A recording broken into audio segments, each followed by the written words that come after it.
There is good reason for commuters and motorists in the Calabarzon or southern Tagalog provinces of Cavite, Laguna, Batangas, and elsewhere to feel excitement and relief this early with construction of the Calax Subsection 3 freeway still underway and far from completion. Not only will travel time for the commute or behind the wheel shrink by an estimated 45 minutes on average, food prices and essentials are most likely to come down too, as our Floyd Brands reports. Rufina's business is struggling due to long and time-consuming travel. She sells clothing and personal care products but faces delays in a long-time commute. Simula sa Cavite hanggang Alabang po, inaabot po ako ng mga 2 oras. Pag naniningil ako, minsan hindi ako nakakaabot sa mga singilin ko kapag matraffic.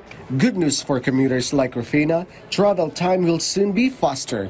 The construction of the Cavite-Laguna Expressway or Calax Subsection 3 is in full swing.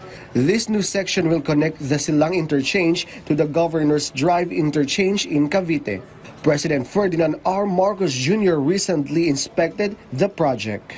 Kapag nakumpleto na ang 44-kilometer Calax, ay mababawasan ito ang travel time sa pagitan ng Cavitex at South Luzon Expressway ng 45 minutes na makakapagbigay ginhawa sa tinatayang 95,000 na motorista kada araw.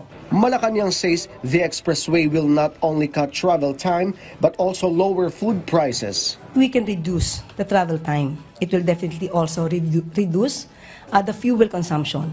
And it will benefit all travelers and also those that will transport the food and other necessities. It will also go down. The price will also go down. That's a welcome development for vegetable vendor Rowena. High transportation costs have been affecting her business.